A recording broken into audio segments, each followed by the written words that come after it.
A tailor notices what other people miss, and that morning Knox Rowlands noticed one stitch that should not have existed. Beneath the lining of a blood-stained charcoal jacket, 6 neat stitches leaned the wrong way. Knox opened them with his seam ripper and found a flat black tracker, its battery still warm. The locking knot made his hand stop. 2 turns. Reverse lock.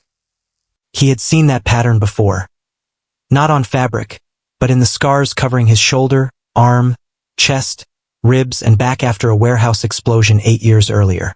Knox forced the memory down and reached for the emergency number that had arrived with the client's first order 13 months earlier. Knox had built the atelier to make surprises difficult. The front door locked from the inside. Every garment received a numbered seal. Client names stayed off the public books, and most people knew him only through referrals. He worked alone because assistance meant questions, and questions eventually reached the scars. The explosion had not left one dramatic line that could be explained in a sentence. It had left dozens. Pale ladders on his forearm, thicker ridges under his shoulder, short surgical closures across his chest, and uneven marks along his ribs where damaged skin had been opened and repaired more than once. He could lift fabric, cut patterns, and sew for 12 hours, but cold weather still made the left side ache. He chose long sleeves because he hated the second look people gave when they noticed. Some tried not to stare. Some stared and then became overly kind. Knox disliked both. Tailoring gave him a place where bodies were measurements and structure, not judgments. A shoulder was high or low. A waist needed room or did not. Cloth did not pity anyone. That was part of why the knot inside Bruce's jacket disturbed him so deeply. Somebody had crossed the boundary between his controlled workroom and the history written under his clothes. The man who answered did not say hello. Rowlands. His voice was low and controlled. Knox looked at the tracker. Your charcoal 3-piece came back with a passenger. Tracker inside the lining. Battery is warm. Whoever closed it knows cloth, but it isn't my work. If you have somewhere to be today, don't go. The silence on the line lasted 2 beats. Put it down. Lock your door. Open it only for the courier I send. Knox frowned. Who are you? Bruce Rinaldi. Knox's hand tightened around the phone. The name brought back smoke. A locked metal door. Men shouting about a Rinaldi shipment that had to be moved before anyone opened the floor. He had been 21, bleeding through his shirt, while strangers decided whether workers were more important than cargo. Of course you are, Knox said and ended the call. 40 minutes later, a news alert reported armed men abandoning a black SUV near the restaurant where Bruce Rinaldi had been scheduled to meet someone. Knox stared at the screen until it dimmed. One wrong stitch had just changed where a Mafia boss would be standing when somebody came to kill him. Bruce arrived after closing. 2 guards stayed across the street because Knox refused to let them into the atelier. Bruce knocked once and waited until Knox opened the door. He was tall and broad without looking built for display, with short dark brown hair, amber brown eyes, and a narrow scar through one eyebrow. Knox hated that he noticed the fit of Bruce's coat before he noticed the gun under it. Bruce's gaze checked the exits, then settled on Knox's face. May I come in? You can. They can't. Bruce glanced toward the guards. Agreed. He studied the tracker without touching it. You were right. The men outside the restaurant were waiting for me. Then hire better people. One corner of Bruce's mouth moved. I came here to do exactly that. He wanted Knox moved to a secure house until the leak was contained. Knox refused before Bruce finished the offer. No gated property. No armed men deciding when an Omega can leave. My shop, my locks, my schedule. Bruce did not push pheromones into the room or turn the request into an alpha command. He simply asked, what protection will you accept? They settled on 2 guards outside, sealed garment deliveries, and no one entering without Knox's permission. That was the first thing about Bruce Rinaldi that did not match the name Knox remembered. Bruce stayed long enough for Knox to check the rest of the clothing he had worn that day. Shirt, Knox said. Bruce raised an eyebrow but unbuttoned it. Knox worked quickly, fingertips checking the placket, collar, side seams, and waistband. His knuckles brushed the warm skin over Bruce's ribs once. The Alpha's breathing changed. Cedar dark pheromone thickened by a degree. Knox looked up. Bruce's hands were flat on the cutting table, deliberately occupied. Control it. I am. That's controlled. Yes. Knox should have stepped back. Instead, he finished the inspection, close enough to feel Bruce's body heat through his own shirt. When he finally moved away, Bruce did not follow. The restraint bothered Knox more than pressure would have. It gave him nothing simple to hate. Dario Conti arrived the next morning with security files and the calm manner of a man who had been solving other people's emergencies for years. Silver showed at his temples. He asked Knox precise questions about stitch direction, thread wax, and whether the tracker could have been inserted without removing the jacket from a garment bag. He listened to the answers. He also found a real problem before noon. One temporary driver had been using a personal phone on duty near Bruce's private routes. The driver was suspended and the access system was replaced. Dario did not feel like an obvious villain. He felt competent, protective, and tired of being the person everyone called when something went wrong. That mattered, because over the next 2 weeks 2 more trackers appeared through completely different chains. One had passed through a New York hotel wardrobe. Another came from an old dry cleaner Bruce had used for years. Each time Dario tightened access, questioned an outside vendor, and pulled more route decisions into his own security office. Knox noticed the pattern but did not confuse a pattern with proof. The first outside lead took Knox and Bruce to Salvatore Bassi, a 71-year-old tailor in the North End. Bassi's stitch work cleared him within 10 minutes. But he remembered a man with valid Rinaldi credentials collecting one coat early and returning it 40 minutes later. Dario checked the records. No pickup had been authorized. He immediately replaced every physical security pass. 2 streets later, a van cut across Bruce's armored sedan, while a motorcycle came up the passenger side. Knox saw the rider lift a steel punch toward the reinforced window. Down! He grabbed Bruce's coat and pulled him below the glass. The punch struck where Bruce's head had been. Before the rider could swing again, Dario's car hit the motorcycle from behind and drove between Bruce and the threat.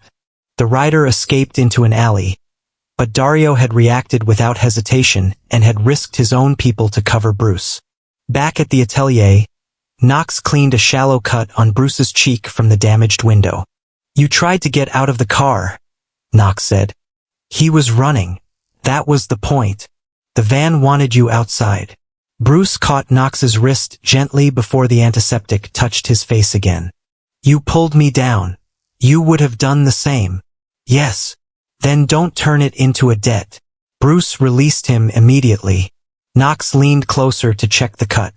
Bruce's nose almost brushed his temple. Their scents met in the narrow space between their faces, and Knox felt his own body react before he stepped back. Bruce did not chase the distance. "No stitches," Knox said. "Try not to look disappointed. I was hoping for your bedside manner. You cannot afford it." "I can afford almost anything." Knox capped the antiseptic. "That sentence alone doubles my rate." Bruce smiled despite the cut. The next tracker was designed to point directly at Knox. Dario placed a jacket on the cutting table with a device sewn inside using the same navy thread Knox kept on the rack behind him. 2 guards watched. Bruce said nothing. Knox did not defend himself with emotion. He took a magnifying lens and turned the seam toward the light. "Mine enters left because I rotate my wrist inward. This enters right. My finishing knot sits under the seam allowance. This one is buried beside it. Whoever copied my thread didn't copy my hand." One guard argued that anyone could imitate him after watching. Knox threaded a needle, closed 3 inches of scrap lining, and placed the sample beside the planted seam. The difference became obvious once he showed them where to look. Bruce compared both pieces. "He's right." When the guard tried again, Bruce cut him off. "Evidence first. Pride later." Dario nodded and accepted the result. Knox looked at Bruce differently after that. Bruce had not defended him because he wanted the Omega in the room. He had defended the standard of proof. Knox kept reducing the case to questions Cloth could answer. He made columns for every jacket. Who packed it, who carried it, where it hung, who had keys when the lining was last photographed. Bruce supplied the same kind of timeline for his movements. Dario's team added camera gaps and access badges. For 3 nights the wall filled with lines that went nowhere. A hotel employee had lied about leaving early, but only because he was seeing someone from another department. A driver had stopped outside his route for 11 minutes, but the stop was at a pharmacy for his daughter's antibiotics. A cleaner had cash deposits that looked suspicious until Knox discovered he repaired vintage coats on weekends. Each dead end mattered because it prevented the investigation from turning into a hunt for whichever poor employee looked nervous. Bruce never complained about the time. When one captain suggested firing every outside vendor and bringing all wardrobe work under security control, Knox said, "That's how you reward whoever wants you isolated." Bruce rejected the proposal on the spot. Dario agreed with him, which made Knox's growing suspicion harder, not easier. If Dario wanted total control, he was patient enough not to reach for it too quickly. Bruce decided every old measurement file had to be discarded in case wardrobe data had been compromised. Knox told him to stand on the fitting platform and take off his shirt. The new fitting was shorter than Bruce expected and more distracting than Knox intended. Knox looped the tape around Bruce's bare chest. "Breathe normally." "I am." "You're flexing." "I'm standing." Knox checked the number. "You've gained almost an inch." Bruce looked down at Knox's hands against his sternum. "Maybe the person measuring me is distracting." Knox pulled the tape tighter just enough to make Bruce exhale. "That was deliberate." "Correct." At the waist, Knox stepped close to pass the tape behind Bruce. His balance shifted at the edge of the platform, and Bruce caught him with both hands at the waist. Neither moved for a beat. Knox's scent sharpened under the suppressant patch. Bruce noticed. His pupils widened, but his hands loosened at once. "You can let go," Knox said. "You haven't stepped back." "That's not permission." Bruce released him instantly. "No. It isn't." Knox finished the number and moved on before the room could become about anything else. Their work developed a rhythm. Knox built garment timelines on brown pattern paper while Bruce supplied route logs and access records. Bruce learned enough tailoring language to stop asking basic questions. Knox learned that Bruce hated standing still, drank bitter espresso, and remembered details people expected him to forget. The banter helped. "Stop moving," Knox said during a shoulder adjustment.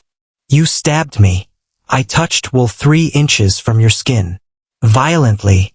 You run organized crime and fear pins. I respect specialized weapons." Knox almost smiled. Bruce began bringing him coffee exactly the way he liked it and never mentioned that he remembered. Those small things mattered more than pheromones because they happened when neither man's biology had anything to say. The break came from a suit that had never left Knox's control. He cut it from a sealed bolt, fitted it in the atelier, and locked it overnight. No tracker could have been planted. Bruce chose a meeting location 90 minutes before departure and shared the change only through his inner security channel. Rivals still appeared at the exact entrance 5 minutes before he arrived. Bruce came back to the atelier with a bruise on his lip and anger held so tightly his scent stayed almost flat. Knox spread the 3 tracker devices across the table. "We've been solving the wrong problem." Bruce looked at him. "Explain." "These can tell somebody roughly where a suit is. They cannot tell them which garage you changed to after lunch or which side entrance you're using at 410. The trackers are theater." "For who?" "For you." Knox pointed at the pattern map. Every device had pushed suspicion outward. Hotel, tailor, cleaner, driver. Every response had moved more decisions inward. Someone isn't just leaking routes. He's training you to trust fewer people. Bruce's eyes shifted toward the security chart. Knox did not say Dario's name yet. He did not need to. Bruce ignored Dario's calls the following evening and came alone. He had used a garage Knox specifically told him to avoid as a test and had nearly been cornered. Knox was furious. You don't get to test whether a leak is real using your body. It told us the west route is compromised. We already knew that. Bruce stepped closer. I needed certainty. And I need the man I'm working with to stop volunteering to be shot. The words came out before Knox could remove the personal part. Bruce heard it. So did Knox. Knox shoved Bruce once in the chest. Bruce gave a step because he chose to, and the backs of his legs hit the cutting table. His hands came up around Knox's waist on reflex. Heat flashed through Knox where those hands landed. Bruce's scent deepened. Knox's own scent answered despite the suppressant. Bruce's attention dropped toward the gland at Knox's neck, then stopped. His jaw tightened as he pulled his face back instead of forward. Tell me what you want, he said. Knox stared at him for one hard second, caught the front of Bruce's shirt, and pulled him down. My mouth, not my gland.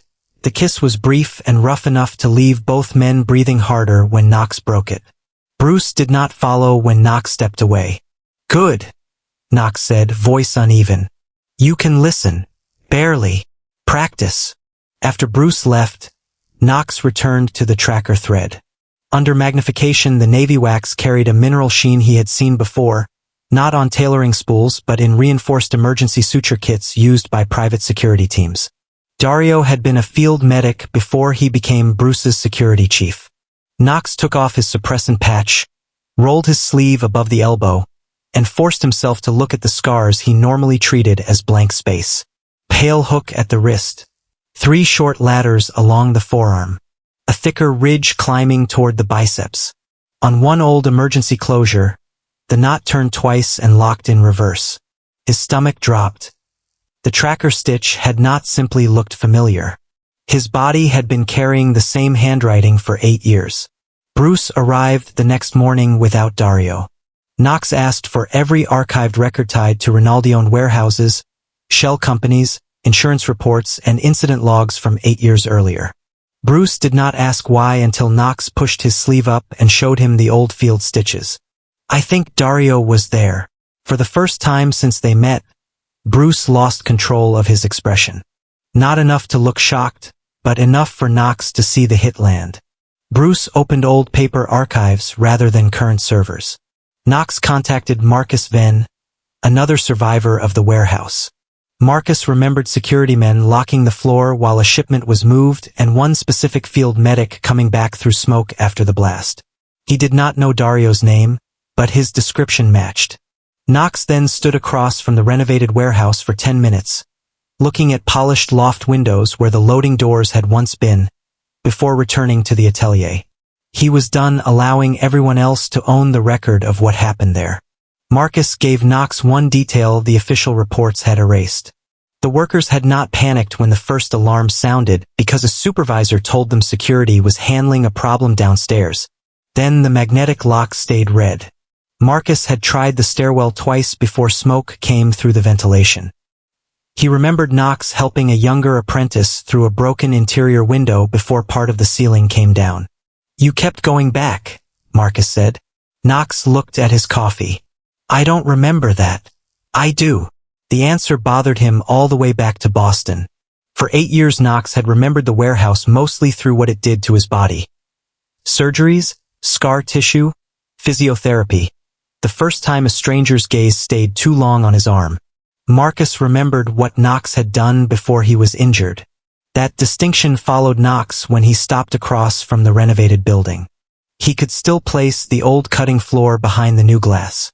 He could still estimate the distance from the stairwell to the locked loading corridor. For once he did not pull his sleeve lower. He stood there until the ache in his shoulder became ordinary again, then went back to Bruce with facts instead of the version of himself the explosion had frozen in place. The files gave them the part Bruce had feared.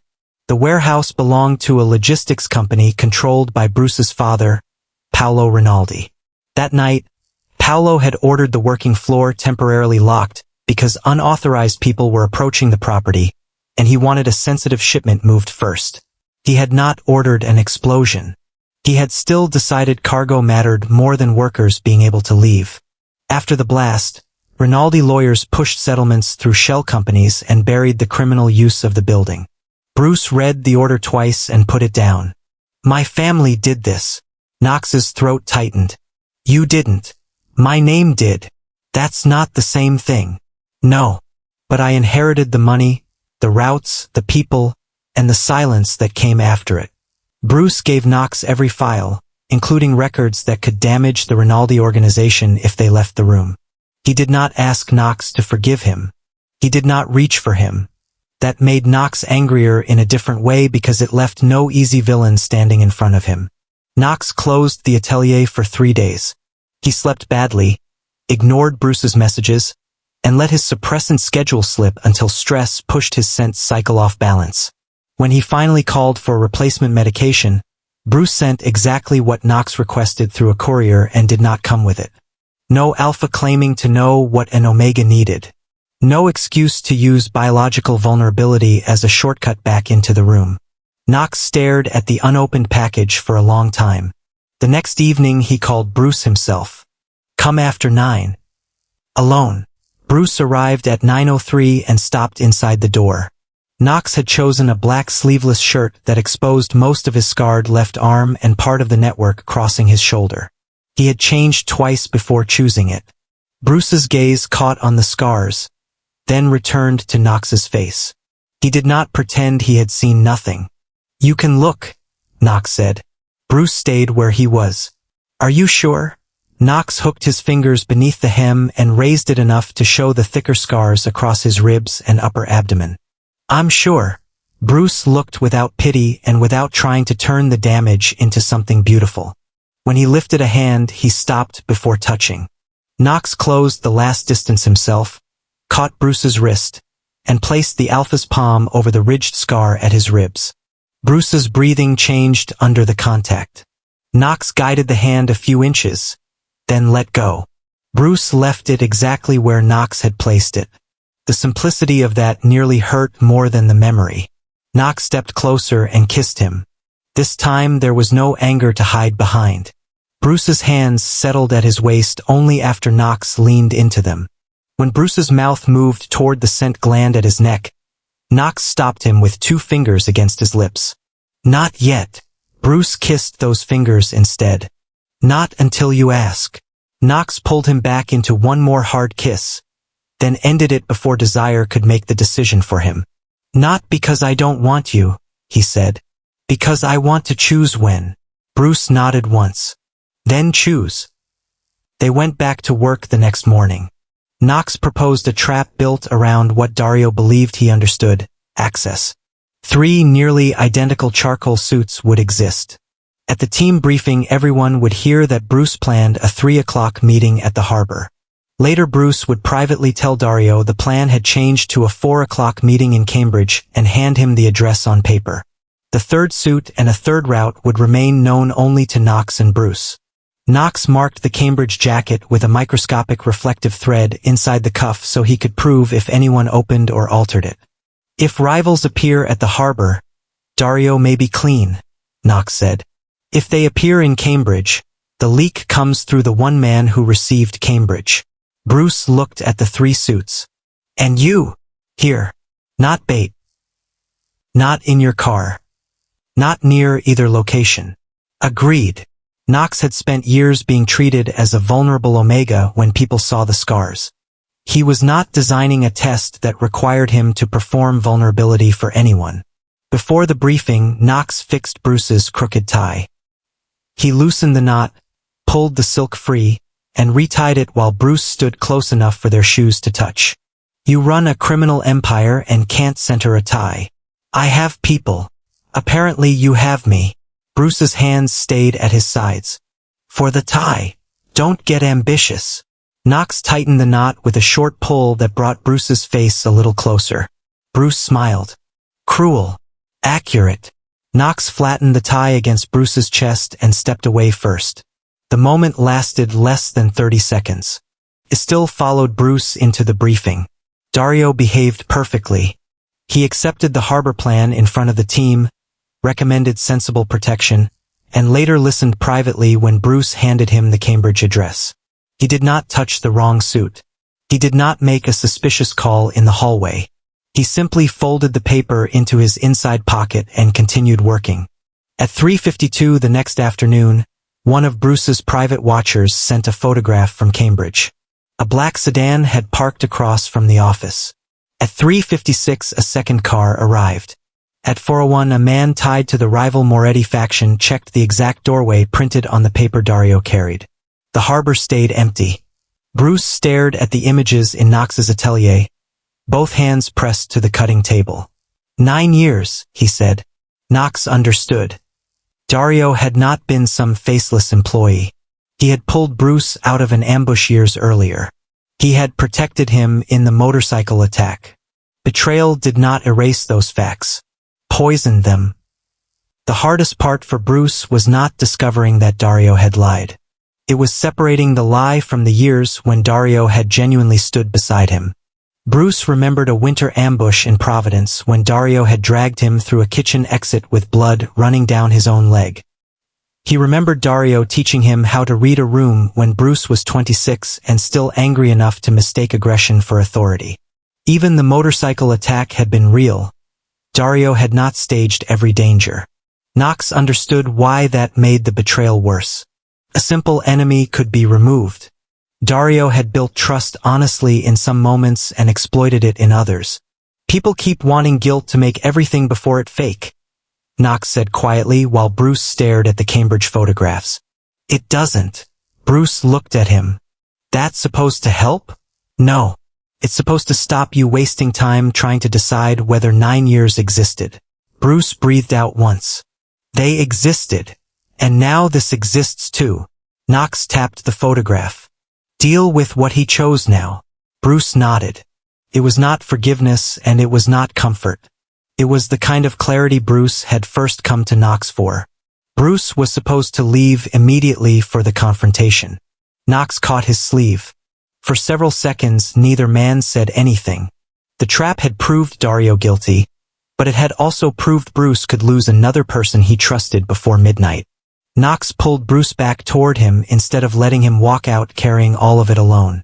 The kiss started hard, Bruce's hands closing around Knox's waist as Knox pushed him against the edge of the work table. Their scents thickened fast in the locked room. Knox pressed close, felt Bruce's restraint strain when his mouth moved near the omega gland, and caught the back of Bruce's neck before the alpha could pull away completely. I want this, Knox said. And I want you listening. Bruce met his eyes. I am. Knox kissed him again, slower this time, and guided Bruce's hands where he wanted them, making the choice clear before the moment went any further. Bruce followed instead of taking over. What happened after that stayed behind the locked atelier door, away from the guards, the investigation, and every name that had ever stood between them. When Bruce finally stepped back into the workroom, his control had returned, but the distance between them had not. If you want the full uncut 18+ raw scene, the extended physical chemistry, longer fittings, kisses, and explicit moments removed from YouTube, you can find the complete Patreon version through the link in the video description. Dario was waiting in Bruce's office that night. 2 senior captains stood near the door. Bruce began with the Cambridge photographs and let Dario explain. Dario blamed duplicated credentials, then a route planner with debts, then a guard with family tied to the Morettis. Each answer could explain one leak and failed the next. Knox entered only after Bruce had exhausted the excuses. He wore short sleeves deliberately and carried the garment evidence. Dario looked at Knox's left arm before he looked at the files. Recognition crossed his face. You remember me, Knox said. Dario recovered quickly. I remember a lot of people. Knox placed photographs of the tracker stitches beside close images of the old emergency closures on his arm. Same knot family. Same reinforced wax. Same field kit access. Not proof by itself. That's why we brought more. He laid out garment timelines showing when each planted device could have been inserted. Bruce added route logs showing Dario had known every precise change that later reached the rivals. Then Knox produced the Cambridge suit. The reflective thread inside the cuff had been disturbed and resewn after the briefing. Dario had not personally touched it, but security access logs showed one of his controlled rooms had opened for 7 minutes with no scheduled staff inside. The strongest evidence came from the past. Bruce's audit team had recovered old bank transfers moving money from a Rinaldi Logistics account into a shell controlled by Dario's brother-in-law. Warehouse inventory from the night of the explosion did not match Paolo Rinaldi's books. Dario had been moving stolen medical shipments through the building on his own. When an internal audit and possible police contact threatened to expose him, he planted a timed charge near the storage cage to destroy the hidden inventory. He expected the blast to stay contained. Paolo's order to lock the floor turned the cover-up into a trap filled with workers. Dario had been close enough to hear the explosion.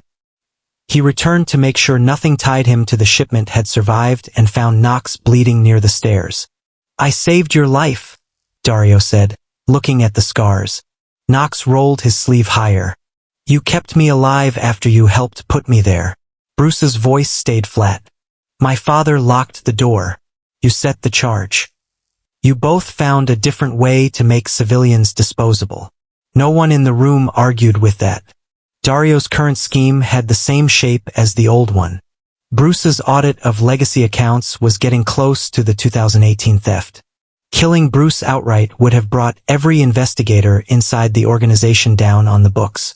Dario chose control instead. Fake trackers gave Bruce something visible to fear. Real route leaks made the threat convincing. Every response pulled more authority away from outside vendors and into Dario's office. "You were supposed to need me," Dario said. Bruce looked at him for a long moment. "I did. You used that." Dario turned on Knox. "And you think he handed you family records because conscience suddenly appeared? He wants an omega close. Biology always finds a noble explanation." Knox saw Bruce's sense spike, but Bruce did not answer for him. Knox did. "Biology made him notice my gland. It didn't make him hand me evidence against his father. It didn't make me build the trap that caught you." Dario had spent his life understanding hierarchy and still could not understand a relationship where power could be offered, refused, and negotiated. Once Dario understood the financial records had survived, his posture changed. He stopped looking like the security chief defending a system and started looking like a man calculating which truth might still buy him room. He admitted the trackers had been chosen precisely because Bruce would find them. A hidden leak created uncertainty. A physical device created a target. Every tracker invited a raid on another hotel, another tailor, another driver. Every failed outside relationship narrowed Bruce's world. Dario had expected the process to take months. Bruce's decision to bring Knox into the investigation accelerated everything because Knox did not think like security. He did not ask who had access to a route first. He asked why a tracker existed when the route information was more precise than the device could provide. Dario looked at Knox with open resentment. "You were supposed to repair clothes." Knox met his stare. "You were supposed to protect him." That ended the last attempt to make Knox feel like an intruder in a world where his expertise did not belong. Bruce ordered Dario stripped of weapons, accounts, communications, and access. Dario stared at Knox. "That your idea? Keeping me alive?" "Yes," Knox said. "Don't mistake it for mercy.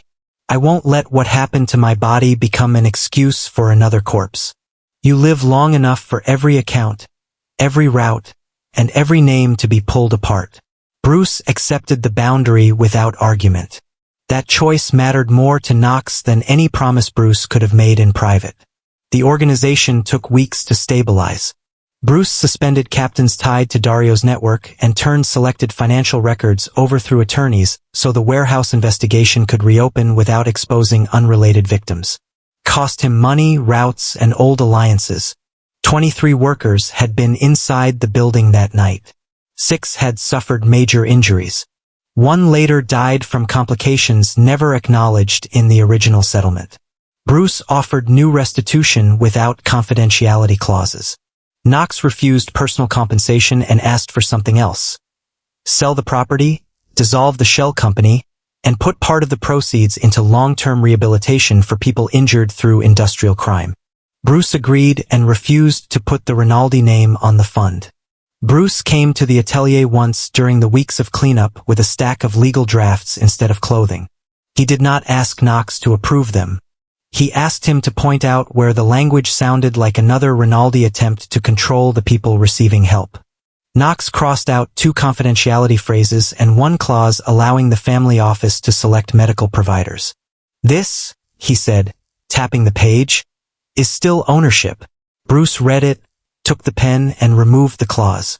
"Anything else?" Knox looked at him. "You don't have to turn me into your conscience." "I'm not. My conscience is the reason I brought the draft. You're the person who knows what the other side of this paperwork feels like." That answer stayed with Knox. Bruce was not trying to become innocent through him. He was learning to use access differently. It was slower and less romantic than an apology. Knox trusted it more. Knox reopened the atelier on Monday. The locks remained his. The sign remained small. Clients returned with ordinary problems that did not involve trackers, bombs, or Mafia routes. One complained about a sleeve. Another wanted a wedding tux altered in 4 days and believed money changed the number of hours available in a week. Knox found the normal irritation comforting. He had let the warehouse occupy enough of his life. He was not giving it his cutting table too.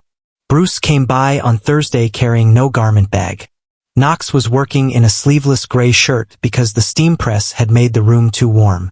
Bruce entered, locked the door, and stopped when he saw Knox's uncovered arms. He did not comment. He stood behind Knox while Knox finished a chalk line, then rested one hand lightly at his waist without pulling. Knox set down the chalk and stepped backward by choice until his back met Bruce's chest. "That's permission," he said. "I'm learning." Bruce kissed the top of his shoulder. Knox tilted his head enough to expose the side of his neck. Bruce went still. "May I?" "Closer." Bruce kissed the skin just below the gland and stopped there, teeth nowhere near it. Knox turned, caught the front of Bruce's shirt, and pulled him into a deeper kiss. When they broke apart, Bruce glanced at the gland again. "Still not yet." Knox smiled. "Ask me again another day." "I intend to." The scars did not disappear. Knox still wore long sleeves when he wanted them. He still covered his gland on crowded trains and still woke some nights with his left arm aching from injuries 8 years old. Confidence came in smaller choices. Working in a sleeveless shirt, letting a fitting continue without checking whether a scar had slipped into view, feeling Bruce's hand at his ribs without bracing for judgment, saying no to a mark and knowing the alpha beside him would hear the word before instinct. Bruce did not rescue Knox from his body. Knox had already survived with it, built a career with it, and used the evidence written across it to expose a man everyone else trusted. What Bruce gave him was proof that being fully seen did not have to end in pity or ownership. Knox gave Bruce something equally difficult. A reason to look at the structure beneath his own family name and decide which parts deserved to remain standing. Months later, one of Bruce's jackets came back with a loose stitch inside the cuff. Knox cut it out and replaced it. Bruce glanced at the old thread on the table. "Anything dangerous?" Knox straightened his collar. "Terrible workmanship." Bruce relaxed. "So I'm safe. From assassination?" "Probably." Knox stepped closer. "From my invoices?" "Never." Bruce laughed, placed a hand lightly at Knox's waist, and waited. Knox leaned in first. Knox and Bruce may have reached the end of this chapter, but what you heard here was only the YouTube version. The full uncut 18+ story includes the extended fitting scenes, stronger alpha, omega tension, longer physical chemistry, the complete intimate scene, and several moments between them that had to be removed from this version. If you want to experience Knox and Bruce without the cuts, you can find the full raw version on my Patreon through the link in the description below. Thank you so much for watching until the end, and for supporting these stories. Your likes, comments, and support are what allow me to keep making them. I'll see you in the next story.